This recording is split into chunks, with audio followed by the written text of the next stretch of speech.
10 দিনের ট্রেনিংয়ে 1 কোটি লোক যুদ্ধের জন্য প্রস্তুত হবে। সুতরাং আমাদের সাথে ফাজলামি করে কোনো লাভ হবে না।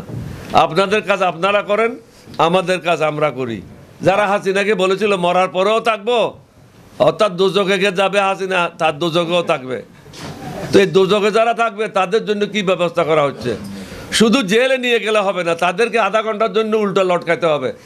উল্টা লটকায়ে তাদের কাছ থেকে টাকাগুলো উদ্ধার করতে হবে। জামায়াতের আমির বলেছেন ওনারাই দেশপ্রেমিক এবং আর্মি দেশপ্রেমিক।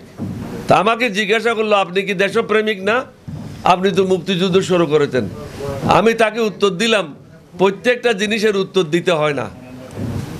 জাতীয় রাজনীতি করতে গেলে অনেক জিনিসগুলি নীরবে সহ্য করতে হয়। কামড়া কামড়ি করলে আমরাই ক্ষতিগ্রস্ত হব। সরকার যারা আছে তাদের ক্ষমতা দীর্ঘায়িত হবে এবং হাসিনা ফিরে আসার পথ সুগম হবে। হাসিনা মানে হাসিনার লোটা বাহিনীরা আবার ফিরে আসবে। লোটা বাহিনীরা তো আপনারা দেখেছেন সচিবালয়ের অভ্যন্তরও তারা স্যুট কোট পরে সরকারের বিরুদ্ধে মিছিল করেছে। এই সাহস পায় কোথায়? লোটা বাহিনী থাকার কারণে।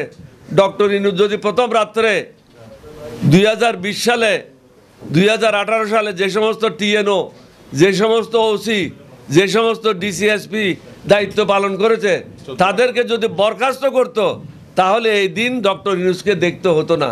তিনি নিজে নিজের জন্য বিপদ ডেকে এনেছেন। লোটা বাহিনীর সদস্যরা যারা সচিব ছিল, যারা হাসিনাকে বলেছে, যে সমস্ত ব্যবসায়ীরা বলেছে এখনও আপনার সাথে আছি, বিগত দিনেও ছিলাম, মরার পরেও থাকবো, তাদেরকে তো আমরা রাজনীতিবিদরা শেল্টার দিচ্ছি। তাদের থেকে আমরা টাকা নিয়ে তাদের পাশে আমরা অফিস করছি। তাদের অফিসে আমাদের লোক থাকছে বিভিন্ন রাজনৈতিক দলের। এটা নির্লজ্জভাবে এই কাজগুলি করা হচ্ছে।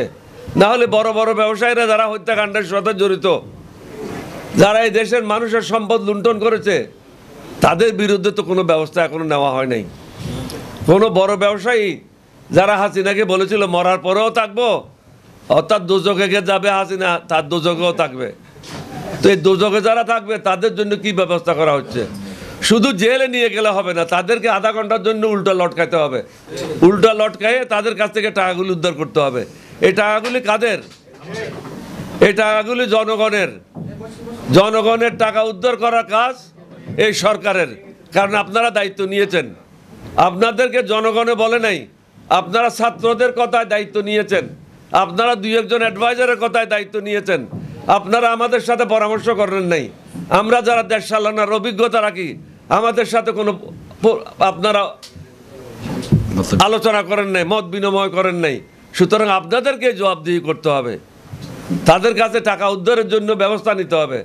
এখন তো আমি জানি তারা 2-3 ঘন্টা টেলিফোন ব্যবহার করে হাসিনার সাথে কথা বলছে, ভারতের সাথে কথা বলছে, আওয়ামী লীগের যারা লোটা বাহিনী সচিবালয়ে আছে তাদের সাথে কথা বলছে, বিভিন্ন জায়গায় যারা আত্মগোপনে আছে তাদের সাথে কথা বলছে, বিভিন্ন জায়গায় আন্দোলন এবং ক্ষতিকারক কাজগুলি করার জন্য, গুপ্ত হত্যা করার জন্য তারা ব্যবস্থা নিয়েছে।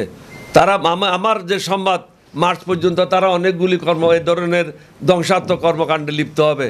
সুতরাং সরকারকে সতর্ক করে দিচ্ছি। আমি উত্তর দিয়েছি, তুমি যদি না বুঝে থাকো এটা দুঃখজনক। আর কোনো কারো আছে? নাই। Thank you. 1 মিনিট, পিছনের থেকে কে বলছে বলেন।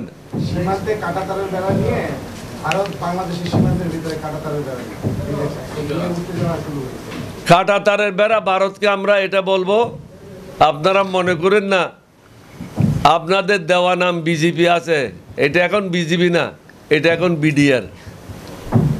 সুতরাং কোনো অন্যায় কাজ এই দেশের 18 কোটি মানুষ মেনে নেবে না। আমি আগেই বলেছি আমাদের সৈনিক সংখ্যা হচ্ছে 1 কোটির উপরে। 10 দিনের ট্রেনিংয়ে 1 কোটি লোক যুদ্ধের জন্য প্রস্তুত হবে। সুতরাং আমাদের সাথে ফাজলামি করে কোনো লাভ হবে না। আপনাদের কাজ আপনারা করেন, আমাদের কাজ আমরা করি। আমাদের উপর মাতবরি করবেন না, আমাদের সাথে বন্ধুত্ব করেন, আমাদের জনগণের সাথে। সরকারের সাথে বন্ধুত্ব করলে কোনো লাভ হবে না। সরকার আসবে, সরকার যাবে, জনগণের সাথে সম্পর্ক করেন। ভারতের পেঁয়াজ এবং চাউল ছাড়া দিব্যি ভালোই চলছে বাংলাদেশ, কোনো অসুবিধা তো হচ্ছে না। ভারতের মুরগি ছাড়া তো বাংলাদেশ চলছে, ভারতের গরু ছাড়া তো বাংলাদেশ চলছে। সুতরাং ভারত থেকে আর গরু, মুরগি, আন্ডা এগুলি আনার কোনো প্রয়োজন নাই, চাউল আনার প্রয়োজন নাই, বিকল্প রাস্তা খুঁজে নেন, পেঁয়াজ আনার দরকার নাই, নিজের দেশে উৎপাদন বাড়ান। চাষাদের কৃষকদেরকে বলবো নিজের দেশে উৎপাদন বাড়ান। জাপান যদি 6 গুণ বেশি উৎপাদন করতে পারে, আমরা 2 গুণ বেশি কেন উৎপাদন করতে পারবো না?